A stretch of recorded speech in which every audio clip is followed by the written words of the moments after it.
am Ed Fries, and I'm joined by nobody. Yeah, no, I gave Ashley the night off. She's covered a lot for me while I've had COVID, while I've had some family stuff going on, and I greatly appreciate it. So I am here solo by myself tonight to talk about a pretty meh in episode of NXT in my mind. You can go ahead and join in the chat. Tell me what you think. We'd greatly appreciate it. These solo shows are a little bit harder to do. We got our good friend Sean Cena saying hello, Ed. Hello, Sean Cena. It was great chatting with you earlier. We'll chat with you some more during the show. But like I said, this was kind of, for me, a little bit of a meh episode. It had some interesting stories going along throughout the show, but it didn't have a great moment in it, I don't believe. We got Barry Monkey joining us. Hello, Barry. Thank you for joining us as well. Let me know what you guys thought of NXT too. As we go ahead and start where NXT started, with the opening match, which was Grayson Waller versus Tyler Bate. This was a fun match. I really enjoyed this. Tyler Bate is ultra impressive. Grayson Waller is a great heel. He's doing great heel work right now. His stuff with Shawn Michaels is superb. He was suspended last week because he interrupted Shawn Michaels' post-Vengeance Day press conference with the media, which was a nice way to keep him off the show last week so that you can go ahead and start telling the other stories you need to tell. And this week you have a great match with Tyler Bate to open the show. It's a whole lot of fun. The handspring backflip that Tyler Bate does into the rolling cutter that Grayson Waller does is in that whole little sequence there was just fantastic. Hello in the Hot Seat Podcast. Thank you for joining us. And yes, hello. Happy Valentine's Day to everybody. I hope those that have loved ones got to spend some time with them. I got to watch NXT, so that was always a fun thing for me. Ooh. Camera's doing a weird autofocus. I don't have any control over that, so hopefully it doesn't do it too much during the show. We'll try to deal with it as best we can. Grayson Waller entrance for 2K23 was released during his match. It was actually released earlier today. I did see it this afternoon while I was working. It's a fun entrance. It's a really good one. Grayson's very excited with it. But I really like this match. Grayson Waller tried to get the win by rolling up Tyler Bate, and he put his hands on the ropes. The referee caught him at 2. Tyler Bate goes ahead and reverses it. Ref counts 1, 2, 3. Grayson Waller loses, but he doesn't really lose because of what's going to come later. But a really nice way to get Tyler Bate another win, to keep him going forward, and to continue having Grayson Waller have these moments where he thinks things are being done to him as opposed to him just losing matches. Really fun, really creative. I'm really enjoying it. After this, we see Jensen and Briggs. Throughout the night, we get these Jensen, Briggs, Kiana, Fallon segments. And obviously, somebody on the writing team, I'm assuming Shawn Michaels, finally saw the movie Hitch with Will Smith and Kevin James. Because all of this is literally straight out of the movie. Like the scene with Briggs and Jensen in the locker room, where Briggs is trying to teach Jensen how to kiss, is literally pulled almost word for word from the movie Hitch with the 90-10 rule. I thought they were going to have a cute little thing where they were going to have him try to go ahead and learn how to kiss with Fallon when she interrupted, but that wasn't the case, and then Jensen goes out for his date. We have JC Jane coming out in the next segment, doing getting ready to come out. She's making her entrance in the back. And in the back a shot, we see Shawn Michaels and Grayson Waller arguing. Eventually they cut to it, and Grayson Waller's going off on Shawn Michaels, and Shawn Michaels is kicking Grayson Waller out. And we'll see later that Grayson Waller is kicked out of the building for the entire rest of the show. A nice way to keep this story going. I don't know where it's headed, because if Shawn Michaels isn't getting in the ring, what's the payoff for the match? I don't understand where the payoff's coming from, but I'm interested in the moments from here to there. There has to be a Shawn Michaels proxy at some point in some way. And I'm wondering who they're going to choose to be that Shawn Michaels proxy for Grayson Waller going forward. Barry jumping in says, nothing says Valentine's Day like watching sweaty muscular men in minimally tight-fitting clothes rolling around a ring on top of each other. You know what? For some people, that's a great Valentine's Day. And you know what? To each their own. There were some lovely ladies going ahead and rolling around in minimal clothing as well. So both sides got what they wanted out of that. I think that it's an equal opportunity show tonight. But when we come back from the commercial break, when we're expecting JC Jane, we unfortunately get Apollo Crews. And Apollo Crews is talking, and he's writing on the street, underneath the street light, and he ends up throwing down his book, and he starts talking about Dabba-Kato, and he starts talking about how Dabba-Kato said that he knew what he did wrong. And Apollo's like, I don't know what I did wrong. I thought, we were friends. I thought that I brought you into my family. We spent all this time together on the main roster. I like how even though it was Commander Aziz in the main roster, they're still bringing all of that time in. They're still using that to tell this story. I love the idea that they're not just forgetting it just because it's a different name, where they're using Dabba-Kato as opposed to Commander Aziz. It helps keep everything rolling. I'm very excited for this match, whether it be at Roadblock, which I don't think it will. And then instead, I think we're going to see this match at Stand and Deliver. But we did have Roadblock announced, so on March 7th, we will have a special NXT Tuesday night edition with Roadblock.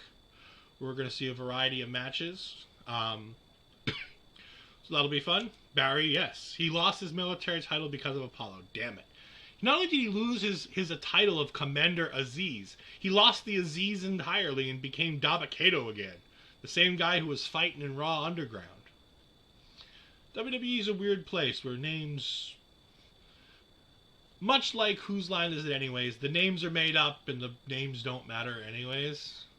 Whether it be, I think there's a great time for having a wrestling quiz where you quiz people on wrestling characters' old names that they don't use, or that names that got dropped. Like, what was Rusev's first name when he had a first name before he was just Rusev? Things like that. I think there's a fun quiz to be had for something like that. As the show moves on, we have JC Jane with new music. It's a riff on the Toxic Attraction music, and it's really awful. Like, it's not like what they did with Wesley's music, where they took the MSK music and slightly changed it and made it better. With JC Jane's, they took the Toxic Attraction music and made it worse. We have our friend Noob and Co. jumping in saying, yeah, the names of wrestlers are weird. It's not even so much just the names of the wrestlers as it is WWE's insistence on constantly changing their names and not having it be just one name across the board. WWE, in their infinite wisdom of trying to own everything and not pay anybody anything, goes ahead and just changes names willy-nilly, unless you're the biggest of big stars, in which case you get to keep your name. It's interesting. I mean, they own the name John Cena, which I think is still one of the funniest things in the world. It's his real name, but he sold the rights to the company, and the company apparently owns the name. JC's theme sounded like a remix. Yeah, it did. It sounded like a bad remix of the Toxic Attraction theme. I agree. I wholeheartedly agree that it's a take off of Toxic Attraction. I wasn't a huge fan of it. She comes out, she starts talking about how it's her. Unlike Astrid, I don't agree that JC Jane is the star of this team. Unlike Astrid, I don't agree that JC Jane is really good in these promos. I thought this was cringy as hell. I thought this was pretty effing awful. I didn't like this promo almost at all. The one thing that she has going for her is the crowd is heavily booing her and they hate her. During her promo, there were dueling chants of Gigi's better and no she's not, going back to the old days of Sasha's Ratchet no she's not chants. Her accent is grating. It's funny because, yeah, there's something to that. Like, her voice is grating because she's not foreign. Like, she doesn't have a foreign accent. But there's some weirdness to her voice that it's really annoying, especially in this whiny, I'm the best, I'm the main event of Toxic Attraction that she's trying to take. and it was really annoying in this moment. She calls Gigi Dolan Janetti, referencing back to the segment that from last week where it was the super kick. All of that riffing on the barbershop segment between Shawn Michaels and Marty Jannetty. That was good. That was one of the few positive signs that I had in this entire thing, was that moment. She talks about how she's the last woman standing from Toxic Attraction, how that makes her the best. I mean, you were third bill for a reason, JC, because Gigi Dolan's a better wrestler than you, and Mandy Rose is a more complete performer, and she's the main attraction. There's a reason why she was front and center in that team, and why you were part of the tag team. If she were still here, you wouldn't be the last woman standing in Toxic Attraction. So I really think that it's interesting that this is the way they're going with it, when they won't mention Mandy, but they mention that she was the third wheel in a group of three, but they never mention the name Mandy. We have Noob jumping in saying, I believe that Gigi Dolan is the star of Toxic Attraction because she's got ass. I mean, Bianca Belair on Raw has the internet overwhelmed with that. But no, Gigi Dolan, she fills out the trunks very well. I would wholeheartedly agree. I think Gigi Dolan is more of a star in the ring for a multitude of reasons. As we have Melball Collins jumping in. Thank you, Melball, for joining me. I know that your tag team partner, Astrid, is off tonight, but I do appreciate you jumping in and saying hello. In the Hot Seat Podcast, I'd like to see what type of match Gigi and JC, assuming they have one, to Stand and Deliver. Yeah, it seems like they have to have a match at Stand and Deliver. I think Gigi's the star of this team. I still think that. This promo made me not question that at all whatsoever. I don't think JC is as comfortable on the mic as Astrid does. Obviously they're not doing anything at Roadblock. I think it would be silly to pay this off at Roadblock in 3 or 4 weeks. I think that you build this all the way out to Stand and Deliver. Because I think Roxanne is going to have, at this point, who I thought she was going to wrestle at Stand and Deliver, is she's going to apparently be wrestling at Roadblock. So it shall be interesting to see what they do with the card. They've got a lot of stories building, so they got a lot of people that they can put in places for Stand and Deliver. So depending how long they want that show to be, they have a lot of wiggle room, which I like. So it'll be a wait and see on that one. JC Jane did not impress me tonight. It'll be interesting to see what Astrid thinks when she comes back and joins us next week. Because this is one of the few things that me and Astrid vastly disagree on. We've been disagreeing about it all week, about who's the star of this team. I wholeheartedly think that it's Gigi Dolan. Sean Cena saying, I miss Cora Jade and Alexa Bliss. Alexa Bliss, isn't on NXT, but she's probably going to have something to do with Bray Wyatt and Howdy coming up. The absence of Cora Jade is interesting. She's blacked out her social media. She hasn't posted a whole hell of a lot on social media lately. She's obviously, spent her Valentine's with her man, Mr. Braun Steiner. So that will be something to see. Were they still going to pay off this Lyra Valkyrie versus Cora Jade match at some point? I like how they've given us a storyline to it off the air, being like Lyra saying that Cora's just avoiding her. I like how they've given us something. It would have been nice to have had that on one of these shows. Oh, she isn't blacked out on social media anymore. That's okay. That's great. I did see that she had posted about being in 2K23. I didn't know if her social media had been unblacked out. But she's taking some time off, and it's honestly not a bad thing. Because I think that she is going to be... If it's not Meiko Satomura, and it looks like Meiko Satomura is going to be the Roadblock opponent, I think Roxanne's best opponent for Stand and Deliver is Cora Jade. So we'll have to wait and see how we build to that as we get there. Noob jumping in saying, speaking of Braun Breaker, fans are turning on him. Fans have been turning on him for a while. Having the fans cheer a lot of the things that Ginger said in that promo was interesting, and we'll get to that in just a little bit. We got a couple things to get to first. We had Tia backstage with Chase U. I hate Tia Hale. She says she's going to look fear in the eyes and give it a Chase U-sized ass whooping. Great. I don't know who she thinks fear is, because as soon as she saw fear in any form or fashion, she backed down like a little girl. I mean, she is a little girl, but you know what I'm saying. Like, she backed down very, very quickly. Sorry about that. But she is taking Tiffany Stratton on next. But when we come back, we got a really cool Sol Ruca promo. I like the idea that they're giving her this, devil may care, I do what I want kind of thing. I don't know if it's such a good idea to be saying, yeah, my parents told me that as long as I'm doing well enough in school, I don't have to go to classes and I can do that. I don't know if that was the right approach to be taking with this, but, it is what it is. She talked about how the Soul Snatcher wasn't the greatest finisher when she did it. She's definitely coming along, and I think that it's good that they're investing time and money into her, because I think that she has something interesting to offer the world of wrestling, and she's getting better and better every time she's in the ring. And for somebody who's been in the business less than a year, she's learned so much and she's making strides. I'm very impressed with her. I'm very excited to see where they go from here. Barry says, did Braun ever have many fans to turn on him in the first place? Yes and no. There were a point where the fans were behind him, especially when he was facing Dolph Ziggler. There were definitely this time last year, there were definitely some strong pushes of Braun Breaker, and the fans were behind him.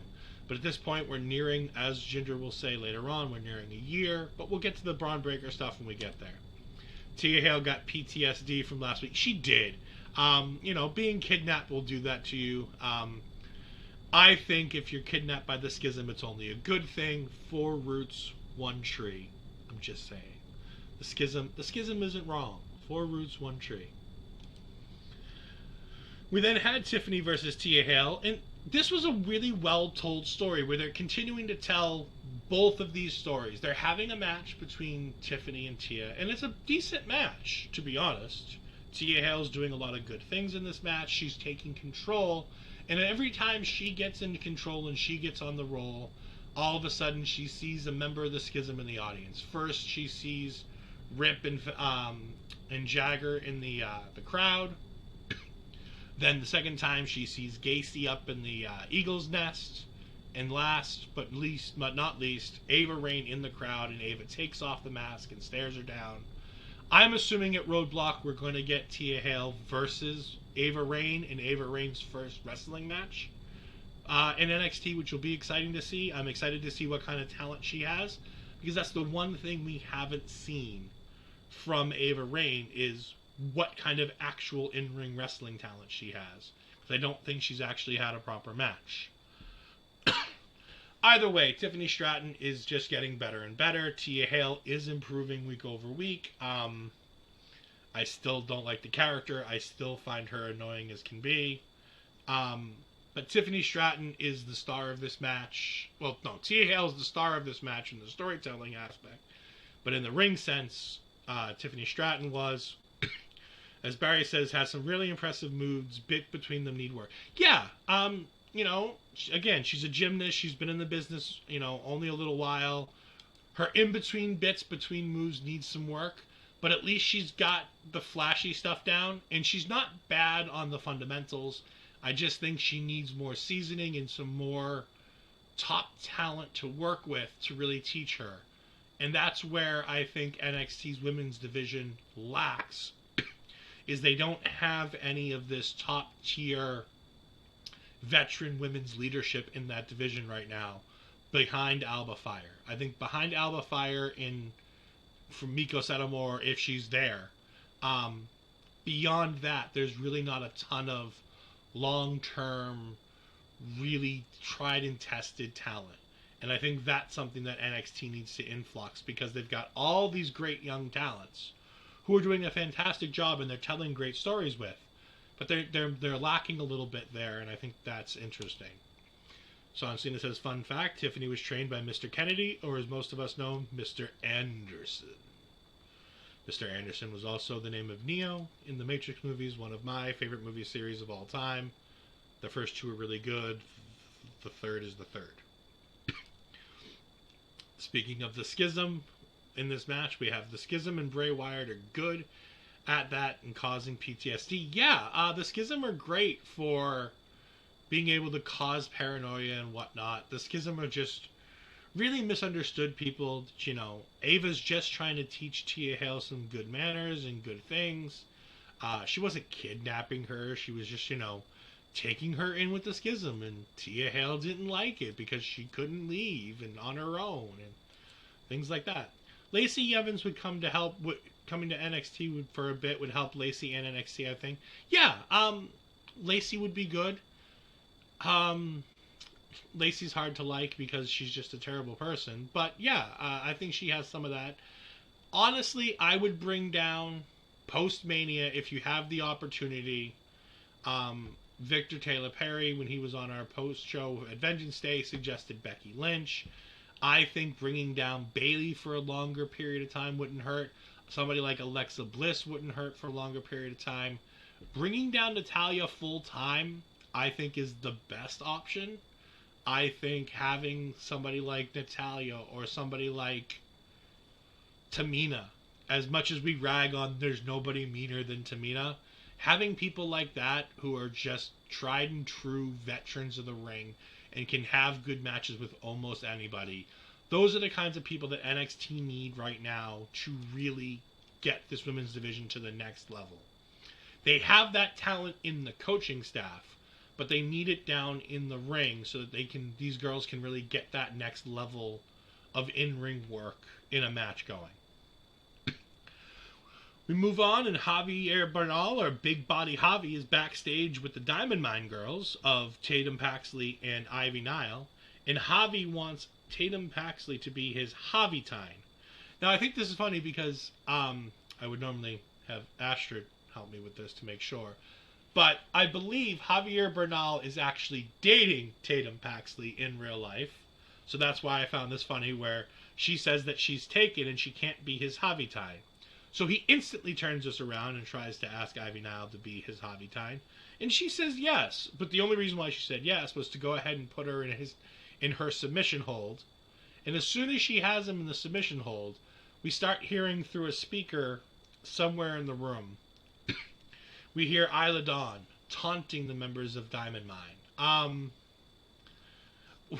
Barry says, I like the scary talking bottle of water. I don't know where it was coming from, whether it was the bottle of water, whether it was the big speaker that was there that everything was sitting on. I thought they had a portable speaker, like that little white box. I thought it was a portable speaker that they had going on. That being said, Isla Dawn, sitting here and talking, trying to break up Diamond Mine through mind games was really fun and interesting. I'm excited to see where the Isla Dawn and Alba Fire stuff continues to go as we go forward. Give me one moment. Oh, sorry, I need to take a drink. And you know what? I have water with me here today. But you know what we really need? Everybody really needs a little bit of energy, and for that, go to our affiliates, Rogue, at rogueenergy.com.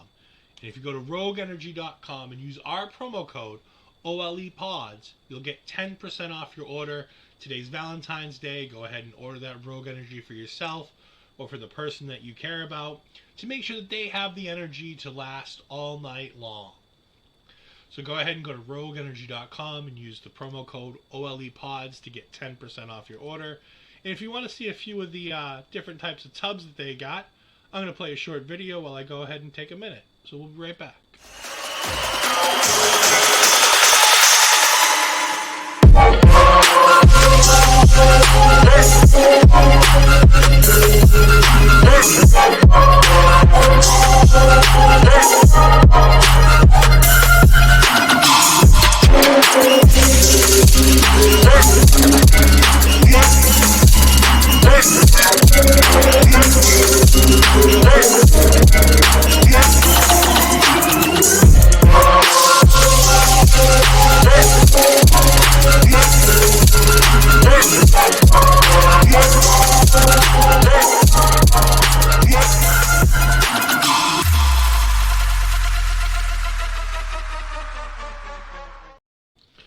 again, like I said, if you use our promo code when you go to rogueenergy.com and you use the promo code OLEPods, you do get 10% off your order. So make sure you go ahead. Like I said, I love Rogue Energy. They're great. The watermelon's my favorite flavor, but I know that Mel likes the blood orange. It's really, really interesting taste, and it helps give you that nice kick of energy that you need without all the sugar and nasty stuff that some of the other energy drinks have. Going back to the comments, we have Noob & Co. saying Isla Dawn is a very threatening character. She is. I like how they've made her spooky and witchy without making her super cringy and, like, awkward.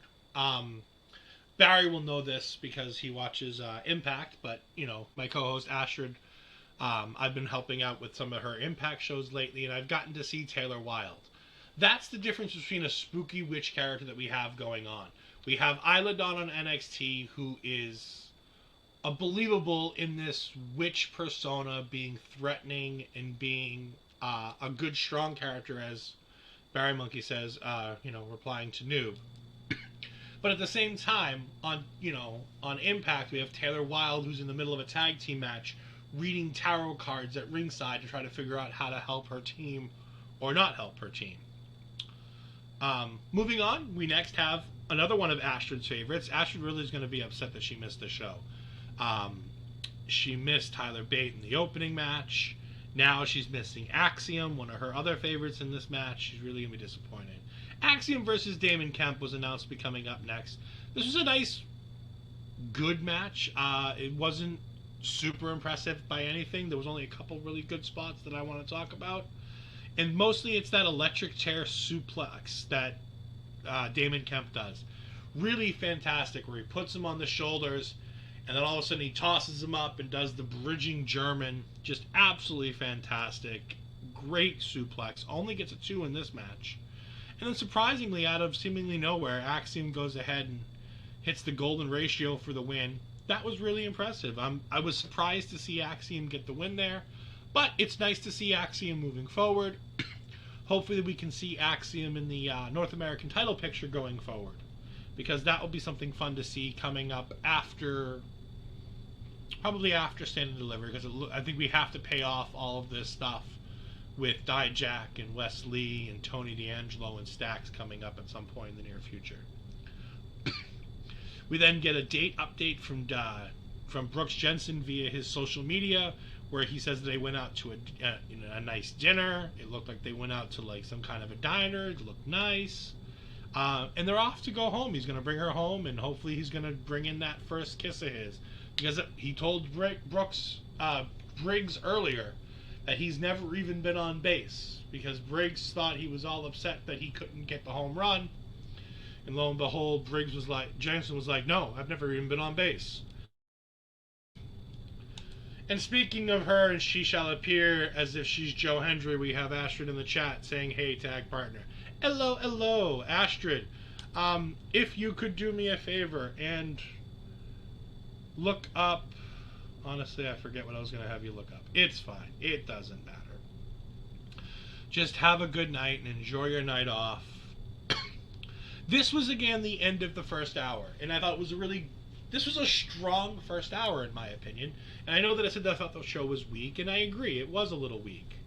But, I thought the first hour was really good here. Quality first hour. We then have Braun Breaker come out, and here's where the show starts to hit what I think is a little bit of a slow period here. I don't remember, Astrid. I needed you to correct something for me. Oh, is Tatum Paxley the one who's dating Javier Bernal in real life? That's the question I had. I know we talked about who Tatum Paxley's boyfriend is in real life, and I honestly forget who we mentioned it was on social media earlier this week. If you could just help me out and let me know. It is, okay. She corrects me and she says I was right all along. It is Javier Bernal and Tatum Paxley, which just makes that segment a little bit more fun. But we're talking about Braun Breaker now, and Braun Breaker comes out, and he says everything feels a little bit different now coming out of Vengeance Day. That there's a different air and there's a different feeling in the air. That his next challenger feels bigger. And he starts to say me versus him. And as he's saying him, Jinder Mahal's music plays. And I'm like, huh. That's not the him I was hoping to see. I mean, don't get me wrong. I love seeing Jinder Mahal on my television. He's fantastic. Don't hinder the Jinder. But he comes out here and he says that he respects Braun for being champion for almost the entire year. During this promo from Braun Breaker and Jinder Mahal back and forth, the entire crowd is chanting Braun Breaker sucks. They're also chanting Save Us Mello. They don't like this.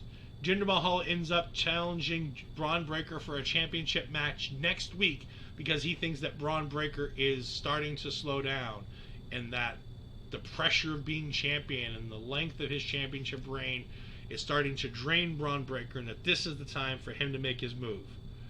Braun Breaker makes a couple 3MB jokes and Jinder Mahal stops Indusher from attacking him and says, no, it's okay. He says that things because he wants the fans to cheer him, but they don't like him. And even after that comment, they're still not going to like him. And it was interesting because the crowd was getting behind Jinder a little bit here. Now, nobody in this crowd is going to be happy if Jinder Mahal wins the World Championship next week, which he won't. So that's fine. But I do find it interesting that you've got Roadblock coming up in a couple weeks. Why is this championship match happening next week? This could have been a nice little title match that you could have put on Roadblock just to get us to Roadblock. So we will have to wait and see how things are going to happen and what things are going to happen from here to there to go ahead and get to that point. But yeah, as Noob said earlier, I'm going to go ahead and pull up that comment. Where is it? Speaking of Braun Breaker, the fans are turning on him. Yeah, the fans are definitely turning on Braun Breaker. They've been doing it for a while.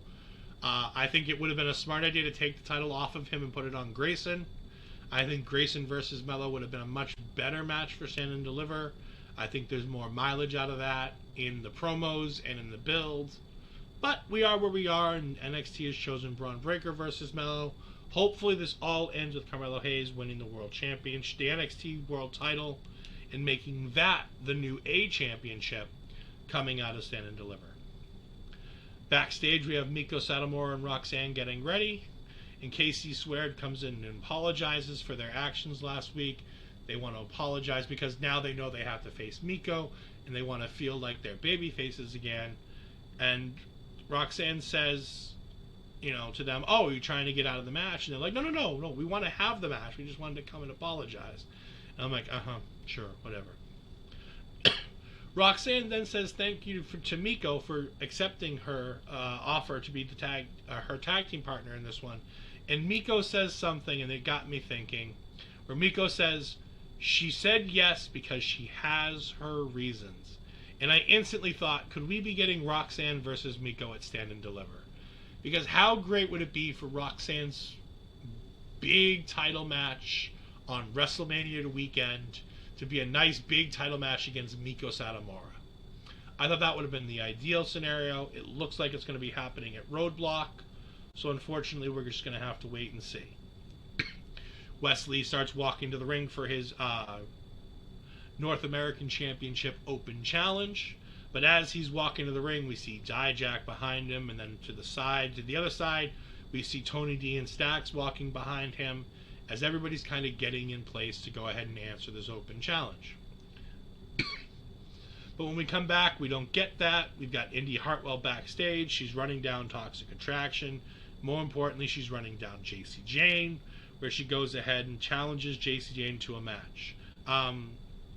I've never been not looking forward to a match more than Indy Hartwell versus JC Jane, where I just really want neither one of them to win.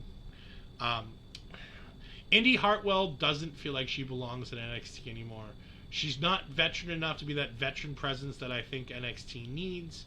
And I think if they're going to do anything with her, they should have her on the main roster, working with Dexter and working with Candice and having the Way be reunited. But if you're not going to reignite the Way, I guess this is something that you have to do. It gives JC Jane somebody that she can go ahead and defeat. JC Hater. Astrid, you need to go back and watch the other part of the show where I talked about the JC Jane segment. It was cringe fest. It was a cringe fest tonight. I wholeheartedly disagree with you that JC Jane is better on the mic than Gigi Dolan. She was awful tonight. I did not like it. She came off as whiny and bratty and just absolutely just irritating and grating, but not in the way that you want your heel to be grating. Ashton's upset. Again, go ahead and watch the show back. You'll be able to go ahead and catch what I thought of that segment a little earlier. We can announce that Braun Breaker versus Jinder Mahal is made official for next week. So we're going to have that match. And again, not a bad thing. I just think that there's something better that you can do with these guys and that you don't need to do this match next week. And then we have the U.S. Open Challenge. The North American Title Open Challenge. Tony D starts to come out when Wesley announces whoever's going to come on out. Tony D'Angelo and Stack start to come out, but Dijak attacks Tony D from behind and starts choking him out. Stax runs back and goes ahead and attacks Dijak. While all of them are fighting, Von Wagner sneaks into the ring through the crowd and goes ahead and takes Wesley's head off. And that's the match we're going to have. It's Von Wagner versus Wesley. There's not a lot to this match. It wasn't that great. Von Wagner doing his Von Wagner things. Astrid's still kind of upset about that. Von Wagner doing his Von Wagner things. Robert Stone on the outside. Robert Stone is the best part of Von Wagner right now because Robert Stone is trying to bring something out of Von Wagner. He's trying to find that missing piece to give Von Wagner a reason for us to care about Von Wagner, which I thought was interesting. Throughout the match, you kind of get that same vibe. Wesley goes ahead and hits that backflip kick that he calls the cardiac kick to go ahead and get the 1, 2, 3 and retain his championship. Nothing much to this match. Wesley put on a great match. Von Wagner got beat up just great. Von Wagner gets beat up really good. So it's not a total loss for Von Wagner. He gets beat up really well. We have Drew Gulak backstage as Hank comes walking in, and he's in a complete singlet. I mean, it's all black and so basic, and the only thing he says is his name on it, but it's a step up from random guy in random clothes. But he doesn't have boots. His boots aren't ready, and he says, Drew, what do I do? I don't have boots. I'm going to have to wear my old boots. And Drew Gulak goes ahead and gives him a pair of his own boots, to which Booker T is very upset. Booker T does not think that he should be wearing Gulak's boots, that you don't wear it on the wrestler's boots. All kinds of things with, I know he mentioned during the match, he mentions, athletes' feet and things like that.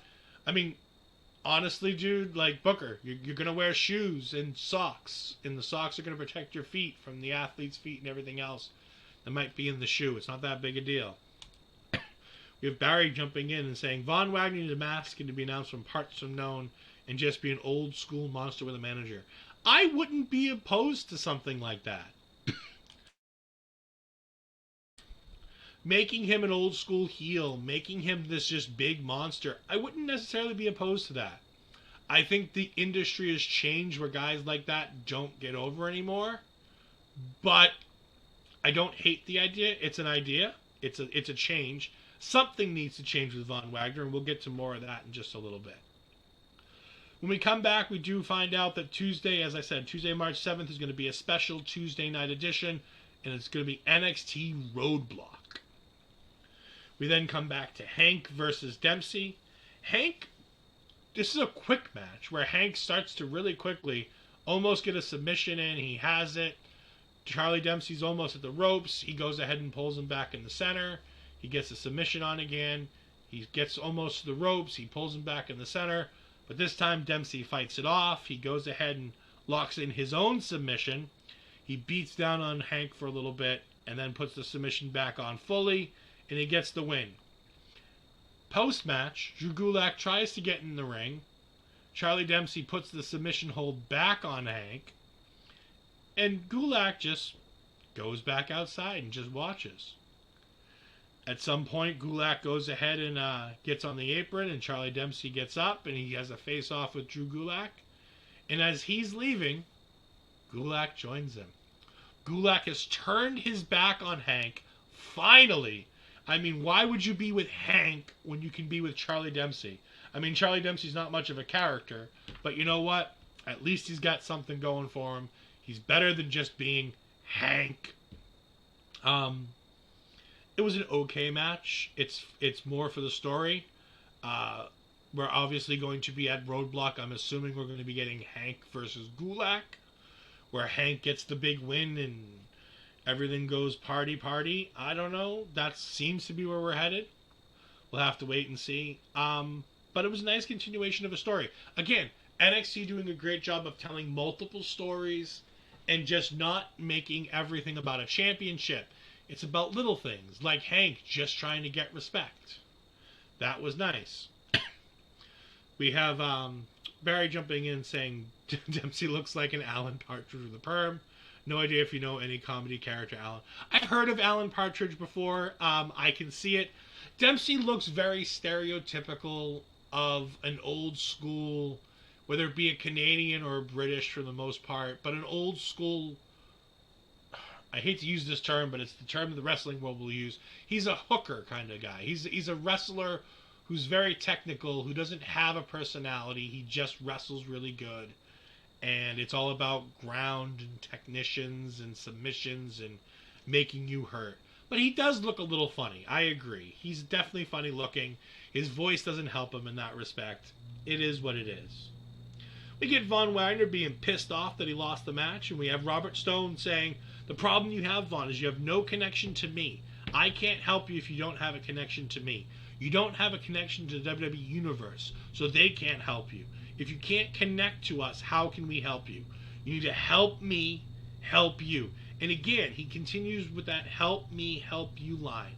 And I'm really enjoying this. I don't know why, because I don't care about Von Wagner, and I don't particularly care about Robert Stone. I mean, Robert Stone has been the catalyst that characters have before they get fired from the company. They typically have to work with Robert Stone. It happened with Mercedes Martinez. It happened with Taya Valkyrie. It happened a couple times with Chelsea Green. There are people who you work with Robert Stone, you end up out of the company. Vaughn has been working with him for almost a year now, and he's still here, so that's good. The funniest thing is that Robert Stone brings up the meme. He says, the biggest thing that people know about you is that you're a Come Tuesday meme. And I thought it was so funny that Robert Stone brought it up. It's WWE bringing up what happens outside into the wrestling world and into the in-ring world. Very funny, interesting. It's giving Von Wagner some kind of a purpose and some kind of a reason to care about his character. Let's see going forward if they do anything to make us continue to care. We then have Gallus in what looks like Fallon's bar, and Pretty Deadly comes in. Gallus is playing pool, and Pretty Deadly wants to try to get a tag team title match. They go ahead and offer to buy Gallus beer, and they say if they can beat Gallus in a pool in a game of pool, they'll go ahead and get a tag team title shot. It continues, Gallus beating them over and over and over again, and Pretty Deadly buying more and more drinks. And then they see the bill, and they're like, oh my god, and Gallus is like, look, if you want a tag team match, all you have to do is ask. We're not the New Day. You don't have to go ahead and just go ahead and do all kinds of crazy things to get a tag team title match. All you have to do is ask. I thought that was really cool. It gives Gallus a difference in from being just who they are to what's going on screen. So I thought that was really cool. We have Barry Monkey saying Robert Stone, or as Robbie E in TNA, was a permanent mid-carder who nobody cared much about as well. Yeah, but the bromans were fun. Him and Jesse had a thing. They had a gimmick. Now, granted, I like that WWE understands that gimmick isn't going to get over in WWE, that we're not still in the days of, what was it? The Jersey Shore, that he was making up he was a version of a character from the Jersey Shore. I like that they've changed it, and he's not just doing that. As we continue, we have Ilya Dragunov backstage talking about his return last week, how he went ahead and got in the way of Trick Williams, and he got in the way of JD McDonough, and it was fun. And Trick interrupts his interview, which I thought was really cool. How they had Trick on the screen in the back, because he wasn't really looking at the screen because he didn't need the screen. It was just him and Mackenzie. But then you had Trick over the shoulder, and you could see Trick and you could hear Trick, and it made it feel like it was a lot more well put together. And I feel like that's something that wrestling needs to do a little bit more of. When they have somebody in the ring trying to challenge somebody backstage, that you have that little thing going on. Trick calls him out. Ilya Dragunov eventually comes out. Trick takes a shot at Ilya Dragunov, and Dragunov takes that shot like a champ, and then goes ahead and hits a Pele kick and knocks Trick down to the ground. JD McDonough comes out and says that Ilya should be in jail because of what he did to JD McDonough, and apparently he has a torn retina. But this is all a distraction, and Trick Williams goes ahead and attacks Ilya Dragunov from behind. Great job by Ilya Dragunov here. Great job by Trick Williams. Trick feeling like he belonged in the ring with Ilya Dragunov. That will quickly next week be taken and torn apart when they have their match. But I think it was really well done to make Trick feel like he kind of belonged in this. We have Barry jumping in saying, Pretty Trick is someone with real potential. Like to see him get more time in the ring. I agree. Him and Carmelo Hayes are a great pair. Pretty Trick. You know, Trick Williams, Pretty Trick. He's a good-looking dude. You know, he's big, he's tall, he's got some muscles. He's a good-looking dude. You know, it is what it is. But no, Trick Williams is definitely improving. He's not just the heater for Carmelo Hayes, because Carmelo Hayes is good enough that he doesn't just need a heater. He's just good enough to be out there on his own. And I like how giving Trick just makes him feel more him. He has his guy, but he doesn't have to use his guy to get the win. So I like that about this. Trick feels like a big deal, which is good. I mean, granted, he's going to get his ass kicked next week when he faces Ilya Dragunov. But I do like how they're making Trick feel like a big deal. I started typing Pretty Deadly, forgot to delete it. Hey, it is what it is. Trick Williams, you know, it's all good, Barry. We all make silly mistakes. It's not a big deal. Things happen. But yes, Trick Williams is somebody who's got some potential. He needs some more in-ring time to really get himself seasoned up well. But I really think that it's a nice little piece to Carmelo Hayes, and he's not just there for Carmelo Hayes. He's got more of a point to himself than just that, and that's always a good thing. Speaking of Carmelo, we have Carmelo backstage, and he talks about he's talking like, who's jumping the line? Who's getting this title match? Like he missed the segment earlier, so he doesn't know what's going on. And Trick comes in all excited, and he talks about how he dropped Ilya. And Melo says, dude, Ilya's different. You might not want to mess with him. And Trick's like, no, it's good. I'm going to do this. I'm gonna beat him up next week. And he's like, cool. But just remember, you woke up the dragon. Yeah, Trick is going to get destroyed next week. I'm very excited to see it happen, but it's going to be good. We then get the end of the date night update. Kiana's fiddling with her keys. It's all right out of the scene in Hitch. Again, I'm telling you, HBK or somebody backstage saw Hitch for the first time because it's Valentine's Day weekend, and it was playing on a bunch of movie channels, and somebody saw Hitch for the first time, and they're like, it's perfect for him. Brooks Jensen is no Kevin James. He's not funny enough. He's not good-looking enough to be Kevin James. Kevin James is much, much better than Brooks Jensen will ever be. They're going for the kiss, and Fallon Henley comes in and says, I can't do this. Brooks, I need to go ahead and tell you this. She's cheating on you. She says she's in love with... She said, I heard her say, I love you, Zach. And Kiana's like, well, yeah, I did say I love you, Zach. And Brooks is all surprised. She's like, Zach's my brother. And right on cue, the door opens, and some guy pops his head out. And he's like, oh, Kiana, you're home. You know, I fed the dogs. I'm going to go ahead and head out now that you're home. And he leaves. And he's not angry. He's not irritated. So if he were her boyfriend, it's not like, oh, my God, you're on a date. No, he dog sat for her. Fallon just can't keep her 2 cents to herself. Just like, you know, so typical. She couldn't keep her fingers to herself. She couldn't stay out of it. She doesn't even like Jensen. But for some reason, she had to try to ruin his fun. Kiana gets upset and goes inside, and there's no kiss for Brooks Jensen. He is still kissless. He's never been on base. Any base. You know what? I really hope that there's some kind of a payoff to this with Fallon and Brooks, because, my God, this has been going on forever, and I don't know where it's going, and I don't honestly care either. We do, however, get the announcement of things that we're going to see next week. We have our World Championship match between Braun Breaker and Jinder Mahal. We also have the matches made from JC and Indy and Ilya versus Trick. And then we get to the main event. KC Squared versus Meiko Satomura and Roxanne Perez. Roxanne Perez and Meiko Satomura owned the beginning of this match, working very well as a team, really going ahead and taking it to KC Squared. But once the picture-in-picture ad break comes, they go ahead and put KC Squared in charge, and that continues throughout most of the rest of this match. There's a little bit of back and forth, but whenever Meiko's in this match, Meiko tends to have the upper hand until the end. And all of a sudden, Meiko gets a tag from Roxanne Perez, and all of a sudden, Meiko Satomura starts getting beat up by Casey Catanzaro and Caden Carter, and they start doing these great tag team moves that they're so good at, because they are a really fluid tag team where they have this tag team chemistry. And the match was really coming out well. It was my favorite match of the night, to be perfectly honest with you. In my mind, it was better than the Grayson Waller versus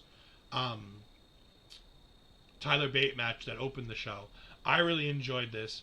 Meiko Satomura goes ahead and holds off just long enough to be able to give the hot tag to Roxanne. Roxanne goes ahead and hits the pop rocks on Caden Carter and gets the 1, 2, 3. Meiko Satomura and Roxanne Perez have beaten the former tag team champions, and after the match, Meiko Satomura gets on the microphone and says, "I did something for you, now you need to do something for me." And she just points the NXT Women's Championship, and Roxanne says it will be her honor.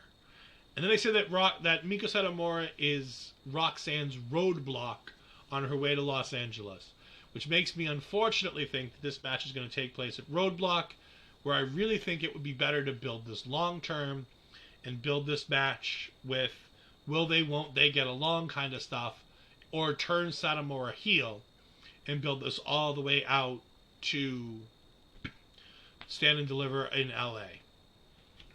That being said, this was the episode of NXT. I'm going to give you a couple minutes for everybody to give their last minute thoughts on this. Like I said, I thought the second hour kind of wore down the show. I thought there was a really good first hour. There were a couple of good things in the second hour, but the second hour didn't feel like it meshed well with the first. And the only thing that tied the whole show together were these date updates for Brooks Jensen and Kiana James, which honestly I'm not a huge fan of. So, for me, it wasn't that great. But again, for a Valentine's Day episode, it was pretty alright. Just to let you know, my tag team partner is Astrid Pizarro. She can be found on Twitter at Astrid Pizarro. She can be found on Instagram at Astrid Pizarro20. And you can find her on Twitch at twitch.com/Astrid Pizarro. She'll be joining me next week on Taking Over. She'll be joined by her tag team partner, Cody, on Thursday nights for Making an Impact. That'll be on her own Twitch channel. So you can go ahead and check that out. There may or may not be an episode of Ladies Wrestling Showcase this Friday on her Twitch and on her YouTube. But if there isn't, go back and watch last week's. We talked about the 5 people to watch this year in women's wrestling between her and her tag team partner, Mel Ball Collins. And don't forget to join her as she joins me this Sunday. And I'll tell you what we're doing on Sunday in just a little bit. We do have a comment with Barry saying, it was a decent show. Mostly enjoyed it. Yeah, it wasn't a bad show. I just thought that coming out of the pay-per-view, there could have been a little bit more to it. It just seemed like there was never that perfect moment, that up moment. WWE's been doing a really good job lately of having these great moments. Whether it be Sammy coming in and sliding in and attacking Roman Reigns and getting his butt kicked. Whether it be Sami Zayn acknowledging Jey Uso on SmackDown last week. Whether it be that Cody promo with Cody and Sami this week on Raw. I thought that Cody vastly overshadowed Sami in that segment, but I thought it was such a smart thing to do. But again, it was another moment that you had going forward. And I just wish NXT had that moment for themselves, because I feel like they were lacking. Again, remember one more time, go to rogueenergy.com and use our promo code OLEPODS to get 10% off your order so that you can go ahead and last all night long on this Valentine. I mean, you can't get it for this Valentine's, but maybe for this weekend if you're doing something. Speaking of this weekend, you can go ahead and find me on Twitch at EdFries2002. You can find me on Twitter at EdFries12584. You can find me here, co-hosting normally with my tag team partner, Astrid Pizarro. But more importantly, you can find me with my other tag team partner this Sunday as we go ahead and do Marvel Talk, because on Thursday night, I'm going to see Ant-Man 3 Quantumania. I am so excited. I know the reviews coming out haven't been that great, but we're going to go ahead and we're going to have Marvel Talk this week. It's going to be fantastic. Not quite good night, everybody. Not quite just yet, but we're getting there. Paris jumping in and saying they need a crowd favorite, maybe turn Braun heel in Mello face. I think Mello's kind of already a face. I think he's kind of a tweener. They book him like a heel, which is fine, but the crowd cheers him like a face, which is okay. I think it'll work in the Braun Breaker match because I think the fans are already turning on Breaker, so it won't much matter. But to tell us what we got going on this week before I head on out, we're going to go ahead and do this, and then we're going to hit the outro. So go ahead and check out what else OLE has this week, and I and Ashford will catch you next week. But again, remember, special time this Sunday. Go ahead and check the socials. Me and my co-host Andre C are going to be talking all things Ant-Man 3 Quantumania. Have a good night, everybody. Goodbye.